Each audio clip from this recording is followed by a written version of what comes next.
కడపలో త్వరలో ప్లాస్టిక్ ను నిషేధిస్తామని ఎమ్మెల్యే మాధవిరెడ్డి చెప్పారు. స్వచ్ఛతా హీ సేవా కార్యక్రమంలో భాగంగా కడపలో సైకిల్ ర్యాలీని ఆమె ప్రారంభించారు. ఐటీఐ సర్కిల్ నుంచి రాయచోటి ఫ్లైఓవర్ మీదుగా ఆర్డీఓ కార్యాలయం వరకు 3 కిలోమీటర్ల మేర ర్యాలీ సాగింది. ప్రజలకి మీరు మీ ఇంట్లో ఉన్న బాటిల్స్ కానీ కవర్లు కానీ ప్లీజ్ కాలువలో వేయకండి. ఈరోజు చిన్నపాటి వర్షం వస్తే కూడా ఈ కాలువల్లో నుంచి నీళ్లు పోయే పరిస్థితి లేక మన మీదకే ఈ నీళ్ళు వచ్చేసి దాడి చేసే పరిస్థితిలో ఉంది. మనకే ఈ యొక్క అపరిశుభ్రత అనేది మొదలవుతోంది. నీళ్లు పోక లోతట్టు ప్రాంతాల్లో ఉన్న కాలనీలలో నీటిమయం అయిపోయి ప్రజలు ఇబ్బంది పడుతున్నారు. ఈ షాపులలో ఇక్కడ క్యారీ బ్యాగ్స్ ప్లాస్టిక్ది త్వరలో నిషేధిస్తారు కడపలో.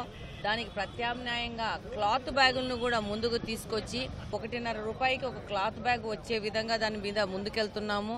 ఎవరైనా కానీ షాపులకు వెళ్తే మీ సొంత బ్యాగులు తీసుకొని సొంత ఇంట్లో ఉన్న బుట్టలు తీసుకొని పోయి మీరు సామాన్లు తెచ్చుకోవాలా.